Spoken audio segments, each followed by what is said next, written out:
ये वोट चोरी साधारण विषय नहीं है। मैं इसको सर एक सवाल आज मैं सबसे कर रही हूँ, आपसे भी कर लेती हूँ क्योंकि इसका जवाब आप ही दे सकते हैं। मैं सामने नहीं खड़ा हूँ क्या आपके? प्रहलाद गुंजल जी ने गजब का जवाब दिया है, लेकिन मेरे यहाँ तो 100 में से कोई एक आदमी ये कहने वाला नहीं था। वोट चोरी नहीं कहेंगे तो क्या कहेंगे? मेरी तकलीफ दूसरी है। आप तो कहना सही है। मैं समझता हूँ नैतिकता के नाते भारत के गृह मंत्री को और प्रधानमंत्री को एक चुनाव आयोग पता करेगा कौन देश का और कौन नहीं है। फिर आप क्या कर रहे थे? एक क्षण के लिए भी भारत के प्रधानमंत्री को और गृह मंत्री को नेतृत्व ने ठीक तरीके से सोच समझ कर ही फैसला किया होगा। वोट चोरी के लिए जयपुर के अंदर जो मोर्चा खोल बैठे हैं सबके सब, उस मोर्चे में हमारे साथ अभी कौन जुड़े हैं? प्रहलाद गुंजल। आइए थोड़ी सी चर्चा इस पर करते हैं कि उनका क्या कहना है। सर क्या कहेंगे? ये वोट चोरी साधारण विषय नहीं है। मैं इसको लंबे समय से कहता रहा हूँ। प्रजातंत्र की सारी व्यवस्था जनता के भरोसे पर टिकी हुई है और भरोसा जनता वोट के रूप में ही प्रकट करती है। सर एक सवाल आज मैं सबसे कर रही हूँ, आपसे भी कर लेती हूँ क्योंकि इसका जवाब आप ही दे सकते हैं। एक बात बताइए, वोट चोरी की जब बात होती है तो जहन में अगर राजस्थान की बात की जाए तो कौन सी सीट आती है? सर मैं सामने नहीं खड़ा हूँ क्या आपके?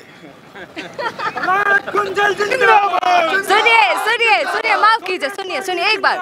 गजब का जवाब सुनिए, प्रहलाद गुंजल जी ने गजब का जवाब दिया है कि मैं सामने, मतलब कोटा की बात वो कर रहे हैं। अच्छा सर, लेकिन ट्विटर पर कुछ और ही ट्रेंड कर रहा है। ट्विटर पर जयपुर ग्रामीण की सीट बड़ी ट्रेंड। जयपुर ग्रामीण तो बहुत दुनिया के सामने है, लेकिन मेरे यहाँ तो 100 में से कोई एक आदमी ये कहने वाला नहीं था कि बिरला जी जीतेंगे। तो फिर इसको वोट चोरी नहीं कहेंगे तो क्या कहेंगे? मेरी तकलीफ दूसरी है। आपका सवाल कुछ भी हो सकता है।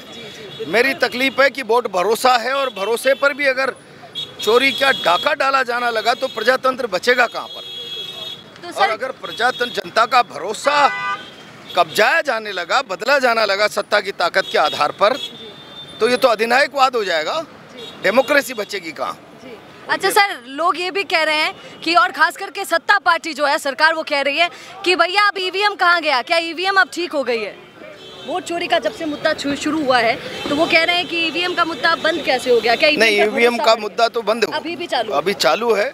आप बैलेट से वोट कराइए ना। और अब तो आपने SIR के नाम से और पता नहीं क्या क्या रास्ते निकालने की तरकीब। अच्छा सर, आपने SIR का मुद्दा छेड़ दिया। एक बात बताइए, SIR तो विदेशी घुसपैठियों को पता चल जाएगा ना कि कौन कौन भारत में आकर बस गए, बिहार में आकर बस गए, तो वो कहना सही है? मैं समझता हूँ नैतिकता के नाते भारत के गृह मंत्री को और प्रधानमंत्री को इस्तीफा देना चाहिए कि इतनी बड़ी लॉ इन्फोर्समेंट एजेंसी जिसमें सारी सुविधाएं, सारी IB इंटेलिजेंस राह होते हुए भी एक चुनाव आयोग पता करेगा कौन देश का और कौन नहीं है। तो मैं तो शर्म के मारे इनको इस्तीफा दे देना चाहिए। आपकी सरकार क्या कर रही है यहाँ 11 साल से कि अब आप चुनाव आयोग जैसी एक छोटी सी संस्था से, जिसके पास केवल काम चुनाव कराने का है, आप उस पर कह रहे हैं कि आप पता लगाओ। फिर आप क्या कर रहे थे? एक क्षण के लिए भी भारत के प्रधानमंत्री को और गृह मंत्री को अपने पद पर रहने का नैतिक अधिकार नहीं है। ये सब कहकर, यानी आप हमारे हाड़ौती में कहते हैं पुराई उंगली धर्म करा दो। कमाल है भाई। आप जो नहीं कर पा रहे हैं, आपकी मंशा को इलेक्शन कमीशन से पूरा करा दो। ये लोकतंत्र की स्वच्छ परंपराएं नहीं है। अच्छा सर, एक सवाल आपसे करूंगी, अंतिम सवाल, क्योंकि आप जल्दी में। सर एक बात बता दीजिए, कल अमीन खान की वापसी हो गई है कांग्रेस में, क्या कहना चाहिए? अब ये नेतृत्व का मामला है, किसको लेना है किसको नहीं लेना है, नेतृत्व ने ठीक तरीके से सोच समझ कर ही फैसला किया होगा। बिल्कुल, धन्यवाद सर, धन्यवाद। ताज़ा खबरों के लिए विजिट करें द फैक्ट इंडिया की वेबसाइट और डाउनलोड करें द फैक्ट इंडिया ऐप।